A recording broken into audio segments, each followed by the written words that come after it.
Students, मैं मनीष आपका physics teacher और आज हम शुरू करेंगे अपने उसी पुराने टॉपिक के साथ लेकिन उसके एप्लीकेशन के साथ। तो जैसा हमने last time uniform circular motion और उसके कैरेक्टरिस्टिक्स को समझा था कि यूनिफॉर्म सर्कुलर मोशन में हमारी वेलोसिटी जो है वो कांस्टेंट थी, लेकिन जो एक्सेलरेशन है वो ज़ीरो था। वो भी कांस्टेंट ही है लेकिन उसका वैल्यू होगा हमेशा ज़ीरो। मैंने पिछले वीडियो में आपको ये समझाया था कि कोई चीज़, किसी भी चीज़ की वेलोसिटी और एक्सेलरेशन एक दूसरे से कैसे डिपेंड करते हैं। अगर हमारा वेलोसिटी ज़ीरो है इसका मतलब हमारा एक्सेलरेशन श्योरली ज़ीरो होगा, लेकिन अगर हमारा एक्सेलरेशन ज़ीरो है तो इसका मतलब ये नहीं हो सकता कि हमारा वेलोसिटी भी ज़ीरो हो, क्योंकि हमारा जो एक्सेलरेशन है वो एक्सेलरेशन हमारा चेंज इन वेलोसिटी था, change in velocity with respect to time. तो अगर हमारा वेलोसिटी कांस्टेंट है तो v2 माइनस v1 ज़ीरो आएगा, और टाइम कितना भी हो 0/0 इज़ ऑलवेज ज़ीरो। इसी वजह से हमारा जो एक्सेलरेशन है वो ज़ीरो था। अब हम देखेंगे कि इस यूनिफॉर्म सर्कुलर मोशन में अगर हम कुछ एप्लीकेशंस को कंसीडर करें जो डे टू डे लाइफ में शायद आपने देखे हों। सर्कस तो सभी लोग गए होंगे, तो वेल ऑफ डेथ लोगों ने देखा होगा, या फिर vehicle on a horizontal road या फिर बैंक्ड रोड। वो देखते हैं हम कि हम यहाँ पे दो कंडीशंस देखेंगे, एक बार रोड को बैंक किया होगा और एक बार रोड को बैंक नहीं किया होगा। हम समझेंगे कि बैंकिंग होता क्या है। चलिए शुरू करते हैं। तो अगर हम कंसीडर करें यहाँ पर पहली चीज़ देख रहे हैं, vehicle on a horizontal circular track. अब हॉरिजॉन्टल सर्कुलर ट्रैक का मतलब ये है कि ये एक रोड है जो कि बिल्कुल भी बैंक्ड नहीं है हमारे रेफरेंस ग्राउंड से। इसका मतलब यहाँ पर जो थीटा है वो ज़ीरो है। तो अगर कोई भी रोड बैंक्ड नहीं है तो उस पर हमारा मिनिमम वेलोसिटी क्या हो सकता है, हम ये फाइंड आउट करेंगे पहले। अब जैसे कि हमने पहले देखा था फिज़िक्स में कि अगर कोई दो चीज़ अपोजिट होती है तो वो एक दूसरे को इक्वेट करेगी, ठीक। तो अगर यहाँ पर नॉर्मल रिएक्शन और mg अपोजिट में है, इसका मतलब ये दोनों एक दूसरे को इक्वेट करेंगे। तो ये है हमारा व्हीकल। और एक चीज़ यहाँ पर ध्यान रखनी बहुत ज़रूरी है कि mg जो होगा ये तो हमेशा एग्जैक्टली डाउनवर्ड होगा, ग्राउंड के रेफरेंस से परपेंडिकुलर, लेकिन ये जो नॉर्मल रिएक्शन होता है n, ये हमेशा ही ऑब्जेक्ट के रेफरेंस में परपेंडिकुलर होगा। तो क्योंकि इस केस में ऑब्जेक्ट हमारा एकदम सीधा है, पैरेलल टू द ग्राउंड है, इसी वजह से हमारा mg और हमारा n दोनों ही परपेंडिकुलर है इस केस में। तो हम पहला इक्वेशन लिख सकते हैं कि हमारा जो नॉर्मल रिएक्शन है n वो mg के बराबर है। ये हमारा पहला इक्वेशन हो जाएगा। इसके साथ अगर हम ये fs देखते हैं तो fs का डायरेक्शन अंदर की तरफ है। अंदर की तरफ क्यों है? क्योंकि ये जो व्हीकल है वो ऐसे किसी सर्कुलर ट्रैक पर गोल घूमना चाहती है, तो वो अंदर की तरफ फोर्स लगाएगी गोल घूमने के लिए, इस साइड वाला फोर्स। इसीलिए हमारा फ्रिक्शन जो है वो अंदर की तरफ होगा। जैसे कि हमने पिछले वीडियो में देखा था कि अगर कोई ऑब्जेक्ट सर्कुलर मोशन कोई भी ऑब्जेक्ट कर रहा है तो उसमें दो तरीके की फोर्स लगती है। मैंने सबको एक चीज़ ट्राई करने के लिए कहा था कि अगर मैरी गो राउंड हो सके तो वहाँ जाकर आप ट्राई कर सकते हैं कि मैरी गो राउंड पर खड़े होने के बाद अगर कोई आंख बंद कर ले तो उसे लगेगा कि वो एक स्टेशनरी पॉइंट पर है। उस स्टेशनरी पॉइंट का मतलब ये होता है कि उस पॉइंट पर एक फोर्स अंदर की तरफ और एक फोर्स बाहर की तरफ एक्ट करेगी। जो अंदर की तरफ वाला फोर्स होता है उसे हम कहते हैं centripetal force, towards the axis of rotation, अंदर की तरफ। और जो बाहर की तरफ वाला फोर्स होगा वो हो जाएगा सेंट्रीफ्यूगल फोर्स। तो सेंट्रीफ्यूगल फोर्स सूडो इसीलिए होता है क्योंकि उस पॉइंट पर वो इस नॉर्मल रिएक्शन की तरह काम कर रहा है, उस सेंट्रीपिटल फोर्स को मैनेज करने के लिए। नहीं तो वो ऑब्जेक्ट सर्कुलर मोशन में रह ही नहीं पाएगा। तो इसी वजह से यहाँ पे फ्रिक्शन जो है वो अंदर की तरफ है और सेंट्रीपिटल फोर्स भी अंदर की तरफ होता है। तो जो दूसरी चीज़ है यहाँ पर वो ये हो जाएगा कि Fs is equals to m omega square r, क्योंकि ये FCP का फॉर्मूला है सेंट्रीपिटल फोर्स। जिन्होंने भी लास्ट वीडियो नहीं देखा है पहले वो देख लें, क्योंकि इसके बेसिक्स वहीं से आएंगे, क्योंकि ये उसी का एप्लीकेशन है। तो Fs is equals to m omega square. इसमें एक और चीज़ है कि जो ये V होगा ये omega cross product of R होगा। जैसे कि मैंने लास्ट वीडियो में बताया था, क्रॉस प्रोडक्ट का मतलब क्या होगा? क्रॉस प्रोडक्ट साइन थीटा को दिखाता है। इसका मतलब जो हमारा ओमेगा है, एंगुलर वेलोसिटी, और ये डिस्टेंस, ये एक दूसरे से परपेंडिकुलर होने चाहिए, तभी ही एक सर्कुलर मोशन पॉसिबल हो सकता है। जैसे कि ये पेन है, अगर मैं यहाँ पर परपेंडिकुलर, ये जो डिस्टेंस है और ये एंगुलर वेलोसिटी, अगर ये परपेंडिकुलर होगी तो ही ये गोल गोल घूम सकता है। अगर ये परपेंडिकुलर नहीं होगा, अगर मैं ऐसे फोर्स लगाऊं तो ये गोल गोल नहीं घूम पाएगा। तो इसी वजह से अगर मैं इस फॉर्मूले को चेंज करूं तो ये omega is equals to V divide by R हो जाएगा। तो इस ओमेगा के बदले मैं ये यूज़ कर सकता हूं। तो F S is equals to M V by R the whole square multiply by R, ये ऐसा हो जाएगा। और ये अब हो जाएगा F S is equals to M V square by R square multiply by R, ये आर और ये स्क्वायर चला जाएगा, और यहाँ पर जो फ्रिक्शन है वो हो जाएगा M V square divide by R. तो ये हमें फ्रिक्शन के लिए एक इक्वेशन मिला है जिसे आप 1 मान लीजिए।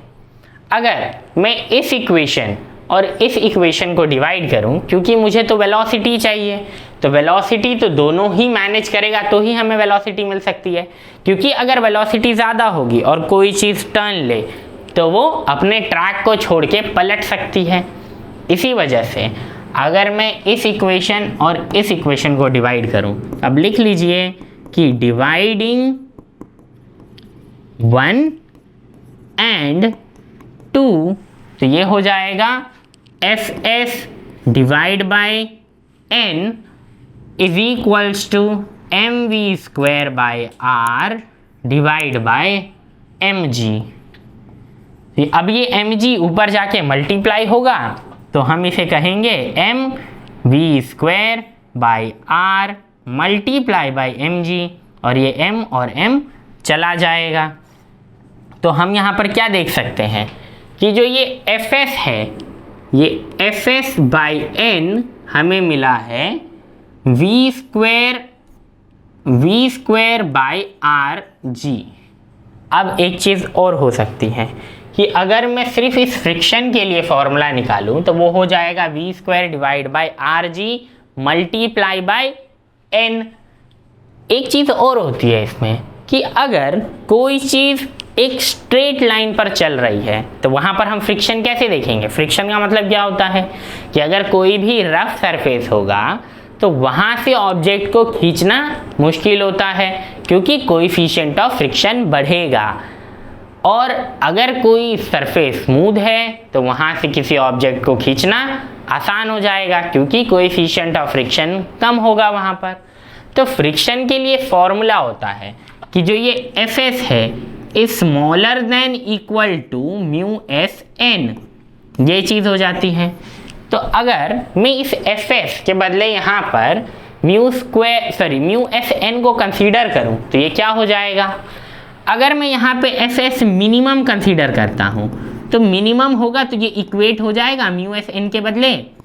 तो यहाँ पर जो फ्रिक्शन है हम कंसीडर करेंगे कि फ्रिक्शन मिनिमम फ्रिक्शन प्रोवाइड कर रहा है इस व्हीकल को, ताकि वो एक सर्कुलर ट्रैक पर गोल गोल घूम सके। तो अब ये क्या होगा यहाँ पर कि मैं F S minimum is equals to mu S N consider करूँगा। तो अगर मैं इस फॉर्मूले में वो कंसीडर करूँ तो ये हो जाएगा mu S N divide by N is equals to V square divide by R G, और ये चीज़ हो जाएगी कि n चला जाएगा और mu S R G is equals to V square. इसका मतलब जो हमारा वेलोसिटी है वो वेलोसिटी होगा root of mu S R G. ठीक, तो ये हमारा वेलोसिटी है इस हॉरिजॉन्टल सर्कुलर ट्रैक पर। अब ये वेलोसिटी कितना होगा, वेलोसिटी मैक्सिमम होगा या मिनिमम होगा? ये हमारा मिनिमम वेलोसिटी है क्योंकि हमारा फ्रिक्शन भी यहाँ पर मिनिमम था। ठीक, तो यहाँ पर ये हमारा मिनिमम वेलोसिटी है म्यू एस आर जी। लेकिन अगर इस वेलोसिटी को हम बढ़ाएंगे तो यहाँ पे दिक्कत क्या हो सकती है कि अगर हम इस वेलोसिटी को बढ़ाएं तो ये जो इस ट्रैक पर है इस ट्रैक से बाहर चला जाएगा। तो इसी स्पीड को हम मोस्ट सेफ स्पीड भी बोलेंगे इस चीज़ के लिए। और अगर मैं यहाँ पर इसी सेम ट्रैक पर स्पीड और इंक्रीज करना चाहता हूँ तो एक चीज़ तो ये हो सकती है कि या तो हम इसका रेडियस इंक्रीज कर दें, मतलब बड़ा सा सर्कल बना लें। किसी ने ट्रेन को टर्न लेते हुए तो देखा होगा, ट्रेन जब टर्न लेती है तो बहुत लंबा सर्कुलर ट्रैक बनाती है। ठीक, क्योंकि उसका फ्रिक्शन बहुत कम होता है अपने ट्रैक के साथ। तो इसीलिए क्योंकि ट्रेन का वेलोसिटी बहुत ज़्यादा होता है तो उस वेलोसिटी को मैनेज करने के लिए उस सर्कुलर ट्रैक का रेडियस बड़ा करना पड़ता है। तो यहाँ पे भी सेम चीज़ हो जाएगी, लेकिन हम रोड्स में तो ऐसा कर नहीं सकते हैं। ठीक, तो इसी वजह से हम बैंकिंग करेंगे और बैंकिंग वाली चीज़ जो होगी वो हम आगे समझेंगे कि बैंकिंग होता क्यों है और वो इम्पॉर्टेंट क्यों है। ठीक, तो आई होप ये सबको समझ आया हो। अब इसके बाद हम नेक्स्ट चीज़ देखते हैं कि अगर इस व्हीकल को हम हॉरिजॉन्टल ट्रैक के बदले एक वर्टिकल वेलोसिटी में गोल गोल घुमाते हैं तो वो कैसे काम करेगी। तो इसी को हम कहते हैं वेल ऑफ डेथ, जो सर्कस में जनरली देखने के लिए मिल जाएगा आपको। या फिर ये आप एक्सपेरिमेंट घर पर भी कर सकते हैं। एक बलून में सिक्के को रखकर उसे गोल गोल घुमाना बलून फुलाने के बाद, तो ये ठीक इसी तरीके से घूमेगा। तो क्योंकि अब ऑब्जेक्ट यहाँ पर है इस तरफ, तो जैसे कि मैंने पहली बार कहा था कि जो हमारा नॉर्मल रिएक्शन होगा वो नॉर्मल रिएक्शन हमेशा परपेंडिकुलर होता है ऑब्जेक्ट के, और जो हमारा mg होगा वो हमेशा परपेंडिकुलर होगा हमारे ग्राउंड के। इसीलिए अब हमारा नॉर्मल रिएक्शन इस तरफ आ गया है और हमारा mg जो है ये नीचे की तरफ आ गया है। और हमारा fs ऊपर की तरफ क्यों है, कोई बता सकता है? ये हमारा fs ऊपर की तरफ इसीलिए है क्योंकि हमने फर्स्ट वीडियो में ये समझा था कि जो पहला पार्ट था motion in a straight line का, कि अगर कोई भी चीज़ एक वर्टिकल सर्कल में घूमेगी और उसका पाथ अगर क्लॉकवाइज या एंटी क्लॉकवाइज होता है तो उस हिसाब से उसके वेलोसिटी का डायरेक्शन ऊपर या नीचे हो जाएगा। तो उसके लिए मैंने यूज़ किया था राइट हैंड थंब रूल, या फिर आप स्क्रू रूल भी यूज़ कर सकते हैं, वो एग्जैक्टली सेम ही है लेकिन उसका प्लेन अलग होता है। बस देखिए कि अगर ये हमारा एंटी क्लॉकवाइज पाथ है तो हमारा जो एंगुलर वेलोसिटी है वो ऊपर की तरफ होगा। अगर हमारा पाथ क्लॉकवाइज है तो हमारा जो डायरेक्शन ऑफ एंगुलर वेलोसिटी होगा वो नीचे की तरफ हो जाएगा। तो इस वाले केस में जो हमारा n है इसे हम किस चीज़ से इक्वेट कर सकते हैं? पिछली बार अगर कोई चीज़ अंदर की तरफ थी तो वो एंगुलर वेलोसिटी या फिर यहाँ पर जो नॉर्मल रिएक्शन है वो नॉर्मल रिएक्शन अब अंदर की तरफ है तो वो किस चीज़ से इक्वेट होगा? सेंट्रीपिटल फोर्स से, क्योंकि वो भी टुवर्ड्स दी सेंटर होता है। तो हम यहाँ पे दो इक्वेशन लिख लेते हैं। पहला क्या हो जाएगा कि this n is equals to fcp या फिर m ओमेगा स्क्वायर r या फिर mv स्क्वायर बाय r। इतनी बड़ी चीज़ है, ये पहला इक्वेशन है हमारा। दूसरा इक्वेशन क्या होगा कि this fs is equals to mg, ये हमारा दूसरा इक्वेशन है। अब हम यहाँ से मिनिमम वेलोसिटी निकालने की कोशिश करेंगे कि कम से कम उस व्हीकल का वेलोसिटी कितना होना चाहिए कि ये एक वर्टिकल सिलेंडर में गोल गोल घूम सके, नहीं तो वो तो नीचे गिर जाएगा ग्रेविटी के इन्फ्लुएंस से। ठीक, तो इसी वजह से हम क्या करेंगे, इन दोनों इक्वेशन को डिवाइड करते हैं। तो डिवाइड करने के बाद ये इक्वेशन सबको दिख रहा है, ये इक्वेशन डिवाइड करने के बाद क्या होगा कि अगर मैं यहाँ पर F S divide by N is equals to M V square by R divide by M G करूँगा, सॉरी ये उल्टा हो गया, ये is equals to M G divide by M V square by R करूँगा, तो ये उल्टा होके मल्टीप्लाई होगा और ये हो जाएगा F S by N is equals to M G multiply by R divide by M V square, M M cut जाएगा और F S divide by N is equals to G R divide by V square हो जाएगा। अब इसमें जो चीज़ है वो क्या होगा कि अगर पिछली बार की तरह मैं यहाँ पर भी फ्रिक्शन को मिनिमम कंसीडर करूँगा तो वो म्यू एस एन के साथ इक्वेट होगा। ये क्या है हमारा, ये है कोएफिशिएंट ऑफ स्टैटिक फ्रिक्शन। ठीक, एक कोएफिशिएंट ऑफ स्लाइडिंग फ्रिक्शन भी होता है, वो भी हम कंसीडर करेंगे न्यूटन्स लॉ ऑफ मोशन में। और भी बहुत सारी चीज़ें हैं जो आपको ठीक तरीके से समझनी है यहाँ पर, कि जो एफ मिनिमम है वो म्यू एस एन के बराबर है। तो ये चेंज होके हो जाएगा mu S N divide by N is equals to G R divide by V square, ये एन एन चला जाएगा और V square is equals to G by R divide by mu S हो जाएगा।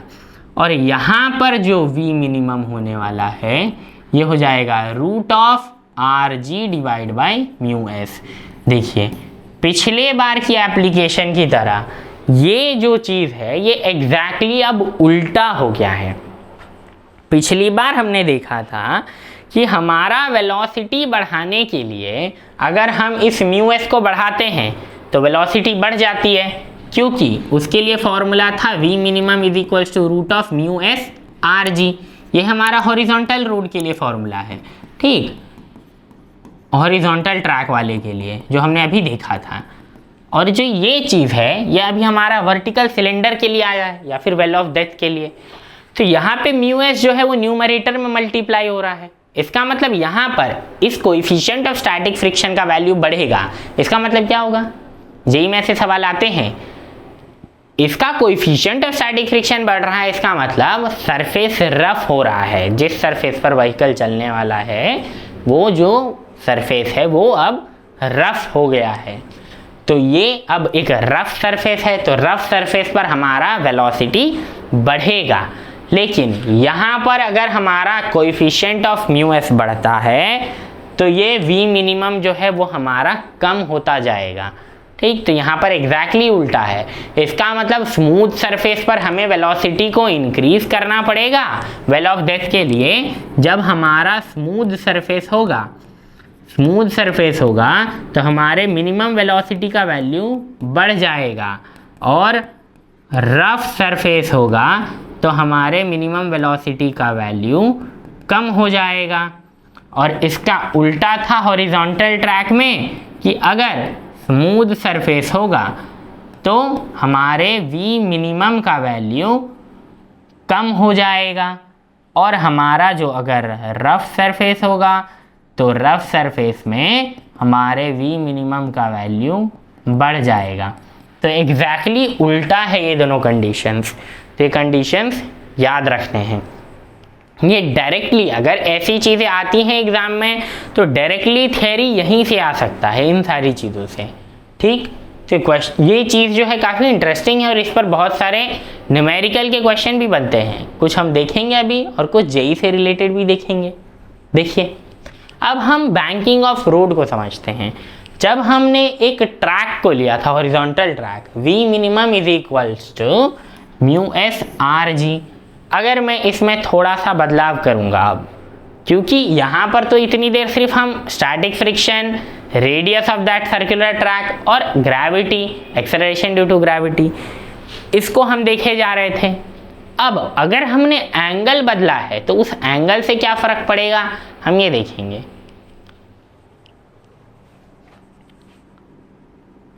तो अगर हम यहाँ पर नेक्स्ट पार्ट देखते हैं तो ये देखिए, ये है बैंकिंग ऑफ रोड। तो ये बैंकिंग ऑफ रोड क्यों ज़रूरी है? ये जो एंगल है, पहली बात यहाँ पर इसी को हम बोलेंगे बैंकिंग, ठीक। ये जो एंगल है ये हमारा बैंकिंग एंगल है, इसे हम बोलेंगे बैंकिंग एंगल। और ये एंगल ज़रूरी क्यों है? क्योंकि अगर हमारे पास रेडियस को बढ़ाने के लिए जगह नहीं है तो हमारा सर्कुलर ट्रैक जो है वो बड़ा नहीं हो पाएगा वेलोसिटी को मैनेज करने के लिए।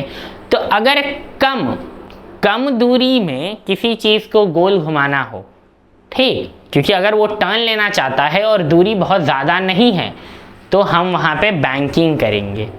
ये हर जगह इस्तेमाल होता है, ये ट्रेन्स में भी इस्तेमाल होता है जब हम ट्रेन्स के ट्रैक को ले करेंगे, या फिर रोड्स में भी, क्योंकि ट्रेन का ट्रैक तो वैसे भी बहुत लंबा सर्कल लेता है गोल घूमने के लिए, तो उसे भी बैंक करवाया जाता है अगर एक स्टीप सर्कुलर टर्न है तो। और यहाँ पर इस रोड को भी हल्का सा बैंक करवाया जाएगा।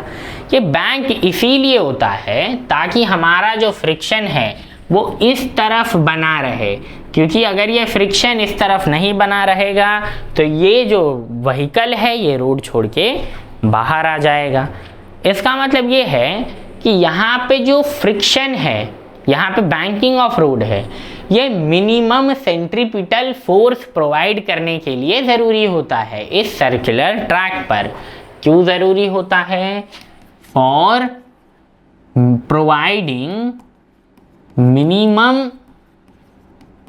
सेंट्रीपिटल फोर्स, क्योंकि सेंट्रीपिटल फोर्स अंदर की तरफ है। अब यहाँ पर एफ एस किस तरफ होगा? वैसे तो हम देखेंगे कि एफ एस साइन थीटा और एफ एस कॉस थीटा होता है यहाँ पर, लेकिन फ़िलहाल हमें उसको फ़िलहाल कंसीडर नहीं करना है। एक चीज़ देखते हैं कि यहाँ से दो इक्वेशन बन सकती हैं। ये कंपोनेंट लेना पहले आप सीख लीजिए, क्योंकि ये हमारा n है, ठीक, क्योंकि वो परपेंडिकुलर होता है हमारे ऑब्जेक्ट से।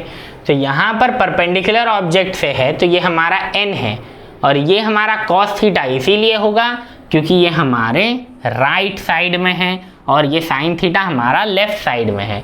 अगर ये थीटा यहाँ पर होता तो ये हमारा साइन थीटा नहीं, हमारा cos थीटा होता और ये हमारा साइन थीटा होता। तो हमेशा ये याद रखना है कि एंगल किस तरफ है, तो एंगल के हिसाब से ये साइन थीटा और cos थीटा चेंज हो जाता है। इसे हम वर्टिकल कंपोनेंट और हॉरिजॉन्टल कंपोनेंट बोलेंगे, ठीक है। तो यहाँ पर अब क्या हो जाएगा, देखिए कि जो n साइन थीटा है वो सेंट्रीपिटल फोर्स के बराबर है। सेंट्रीपिटल फोर्स के बराबर क्यों होगा? वो सेंट्रीपिटल फोर्स के बराबर इसीलिए होगा क्योंकि वो टुवर्ड्स द सेंटर एक्ट कर रहा है।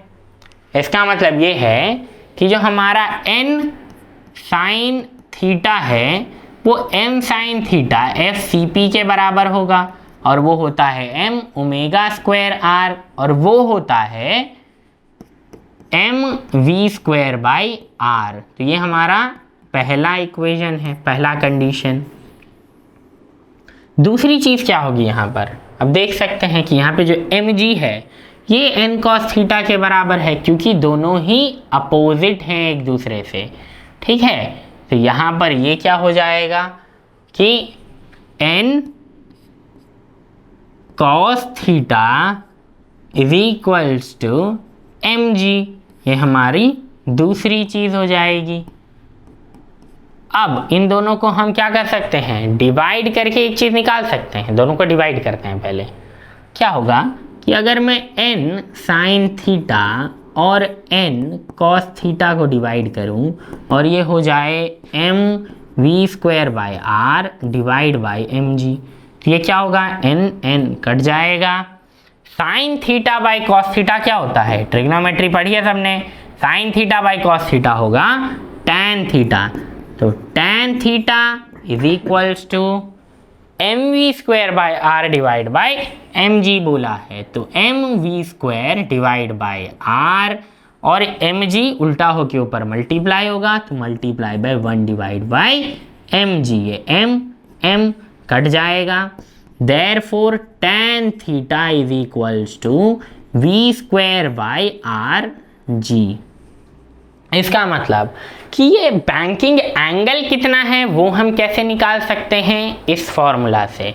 अगर हम इस tan को इस तरफ लेकर आएंगे तो ये फॉर्मूला चेंज होकर हो जाएगा theta is equals to tan inverse of v² by rg। तो इसे हम कहते हैं angle of banking, angle of banking. और उसके लिए ये है हमारा फॉर्मूला कि बैंकिंग एंगल किस चीज़ पर डिपेंड करेगा, कि वेलोसिटी कितनी है, r कितना है और g कितना है।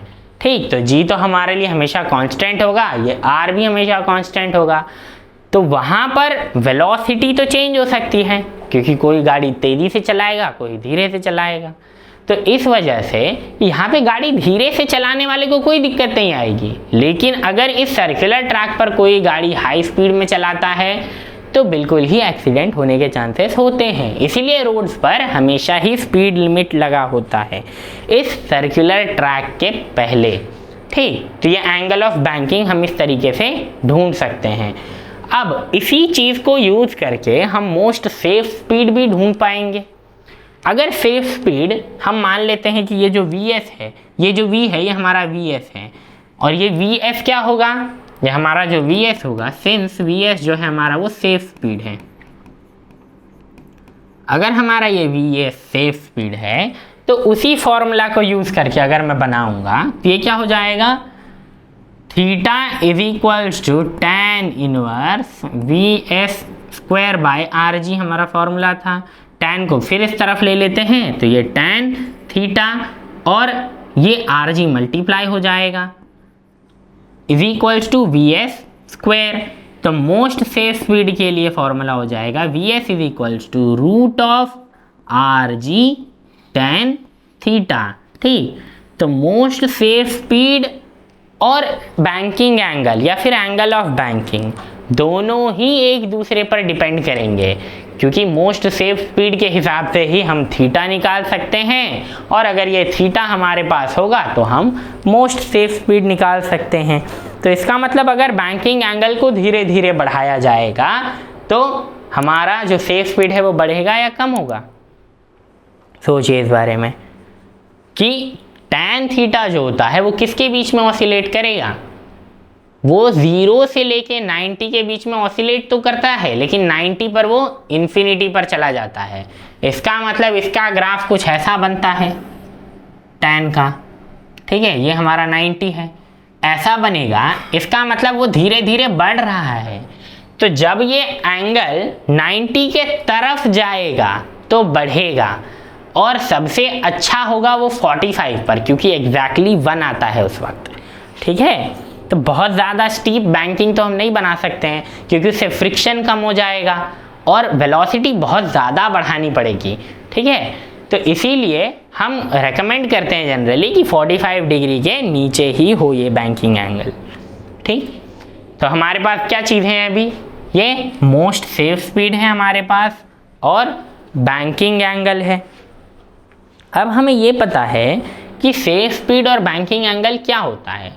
तो सेफ स्पीड में दो चीज़ें हो सकती हैं, एक मिनिमम वेलोसिटी हो सकता है और एक मैक्सिमम वेलोसिटी हो सकता है।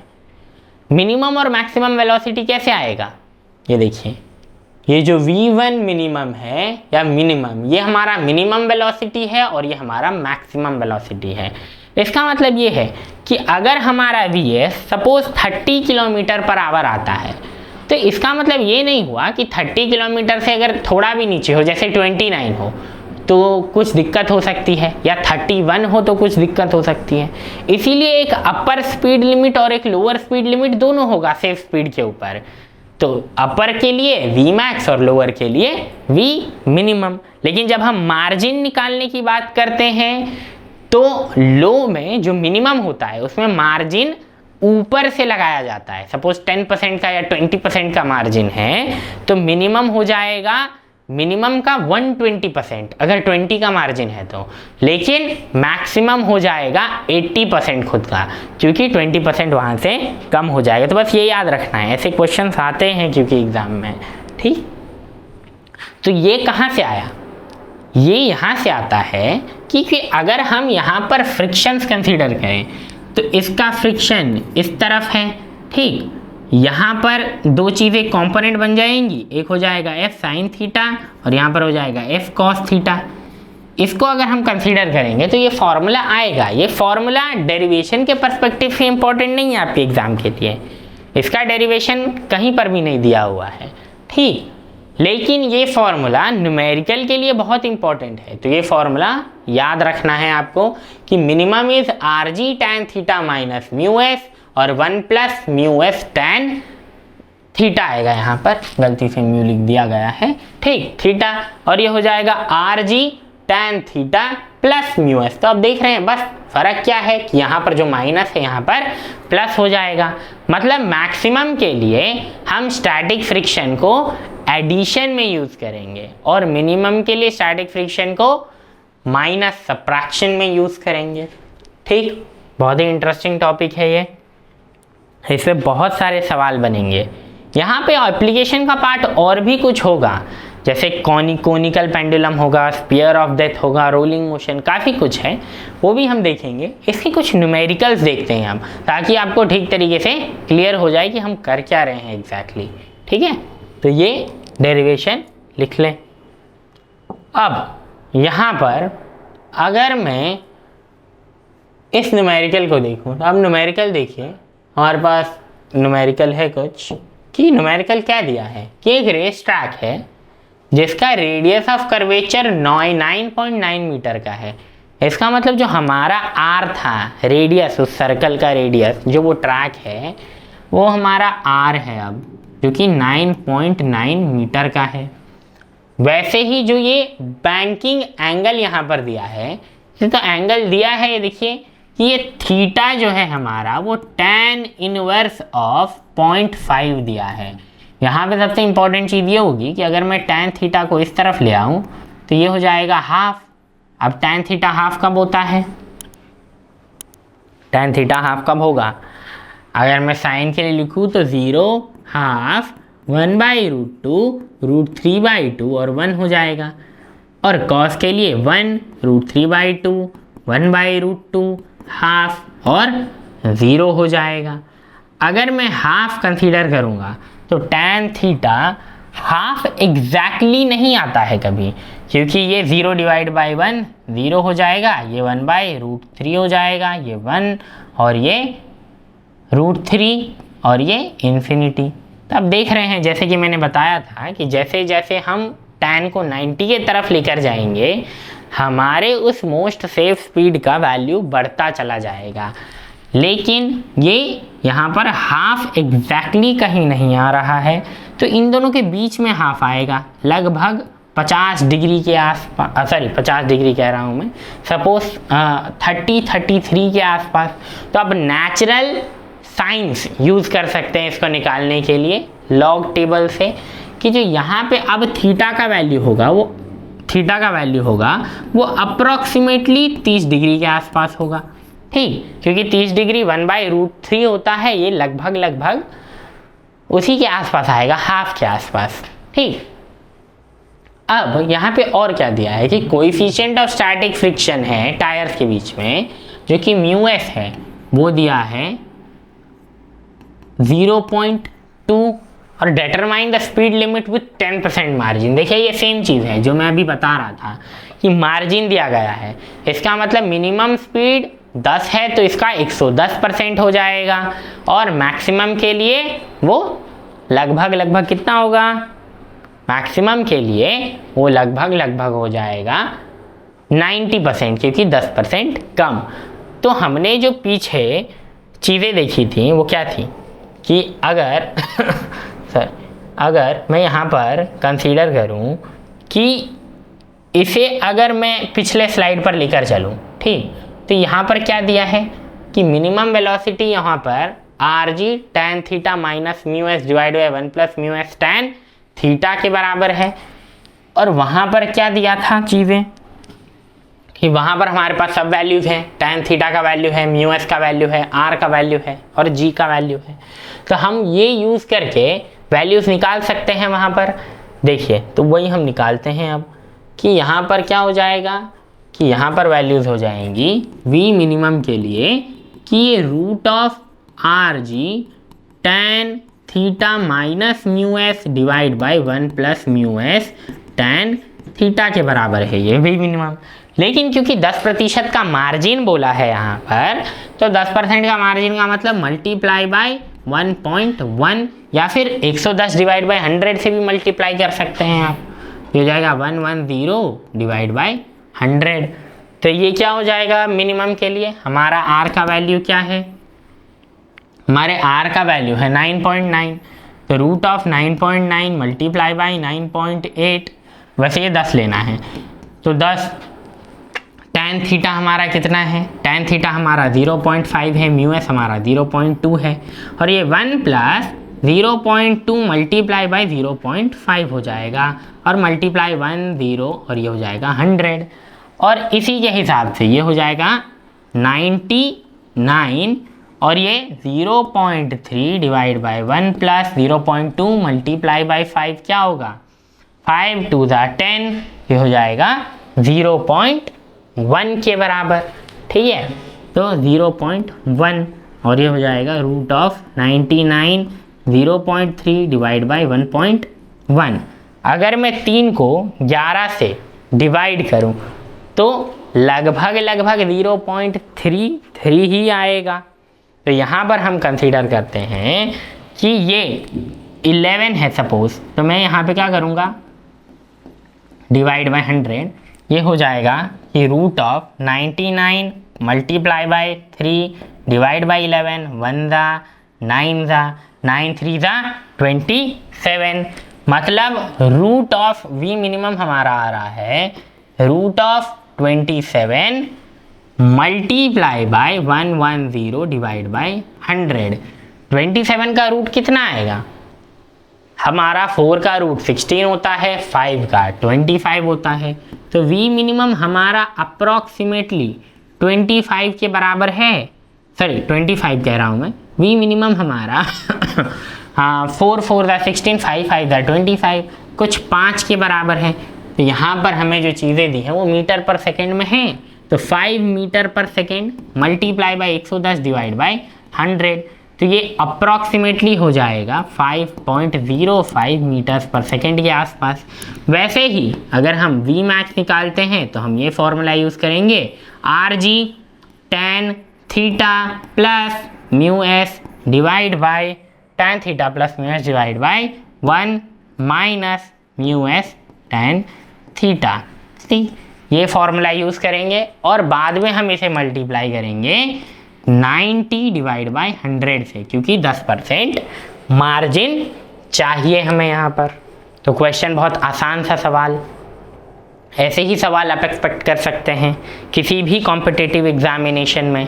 ठीक, तो सवाल अच्छे से समझें और ये सॉल्व करना आपका होमवर्क है, तो इसे सॉल्व करें। और अगर कोई भी डाउट हो सॉल्यूशन में तो कमेंट पोस्ट करें, मैं इसी को कंटिन्यू करते हुए एक और वीडियो लेकर आऊँगा आपके लिए। वैसे तो जेई सुपर 15 क्वेश्चंस आने ही वाले हैं चैप्टर ख़त्म होने के बाद, तो अभी कुछ और भी टॉपिक्स कवर करने हैं हमें। तो नेक्स्ट क्वेश्चन देखते हैं। नेक्स्ट क्वेश्चन क्या है हमारे लिए, कि नेक्स्ट क्वेश्चन दिया है कि एक मोटरसाइकिलिस्ट है is to be undertake horizontal circle. Horizontal circle ले रहा है, इसका मतलब जो vehicle on a horizontal track था वो वाली चीज़ है ये। तो undertake a horizontal circle inside the cylinder wall of well of inner radius 4 metre का दिया है। इसका मतलब जो हमारा आर का वैल्यू है वो 4 मीटर का है। और coefficient of static friction, coefficient है ये एफिशिएंट, ठीक है, coefficient of static friction between the tyres and the wall is 0.4। Calculate the minimum speed and frequency necessary to perform the stunt. हमें क्या ढूंढना है, मिनिमम स्पीड चाहिए इसे। तो वहाँ पर जो हमारा मिनिमम स्पीड था वो क्या है, हॉरिजॉन्टल रोड वाली चीज़ में, हॉरिजॉन्टल रोड वाली चीज़ में जो हमारा मिनिमम वेलोसिटी है वो है हमारा v is equals to root of mu S R G. ठीक, तो यहाँ से हमको वेलोसिटी सबसे पहले निकालनी पड़ेगी। यहाँ पर ये वेलोसिटी में चेंज कैसे होगा, ग्रेविटी हमारे पास है और स्टैटिक फ्रिक्शन हमें दिया है 0.4 का। तो जो हमारा v मिनिमम है ये हमारा हो जाएगा root of 0.4 multiply by 4 multiply by 9.8 या अप्रॉक्सीमेट 10 यूज़ कर लेते हैं हम। तो 4 इंटू 10 400 और 400 इंटू 0.4 4 4 16, तो ये लगभग रूट ऑफ 160 हो जाएगा। इसका मतलब कि 16 इंटू 10 मतलब इसका आंसर आ जाएगा 4 रूट 10। रूट 10 का वैल्यू कितना होगा, रूट 10 का वैल्यू लगभग 2.5 के आसपास होता है। ठीक, 2.5 मल्टीप्लाई बाई 2.5 नहीं सॉरी 3.1 के बराबर। तो ये लगभग हो जाएगा 4 3 12 के आसपास। ठीक, वैसे तो 169 13 के आसपास होता है। तो यहाँ पे जो v मिनिमम का वैल्यू है हमारा ये अप्रॉक्सीमेट 12.8 मीटर्स पर सेकेंड के बराबर होगा। लेकिन हमें यहाँ पर मिनिमम स्पीड तो मिल गया, फ्रीक्वेंसी ढूंढनी है और फ्रीक्वेंसी के लिए हमें क्या ढूंढना होता है, n is equals to velocity. Frequency क्या होगा, फ्रीक्वेंसी हमारा हो जाएगा v is equals to N lambda, और लैम्डा हमारा वेवलेंथ होता है मतलब सरकमफरेंस जो कि है 2 पाई आर के बराबर, और ये हमारा फ्रीक्वेंसी है मतलब v minimum divide by 2 pi R is equals to हमारा फ्रीक्वेंसी। ठीक, और ये फ्रीक्वेंसी कितना होगा 12.8 divide by 2 multiply by 3.14 multiply by R का जो वैल्यू है हमारा वो है 4। तो यहाँ पे फ्रीक्वेंसी हो जाएगा n is equals to 12.8 divide by 4 2 8 और 8 3 24, और ये अप्रॉक्सीमेट 25 के आसपास आएगा। जो ये 1 और ये लगभग 2 होगा। फ्रीक्वेंसी हमारा 0.5 रिवॉल्यूशन पर सेकेंड के आसपास आएगा। ठीक, तो ऐसे कुछ और भी क्वेश्चंस होंगे जो हम कवर अप करेंगे अपने नेक्स्ट पार्ट में। यहाँ पे एप्लीकेशन के कुछ और भी टॉपिक्स हैं जो कि conical pendulum, sphere of death जो हम देखेंगे नेक्स्ट पार्ट। तो कोई भी डाउट हो सवाल से रिलेटेड तो कमेंट पोस्ट करें। आज के लिए इतना ही, थैंक यू।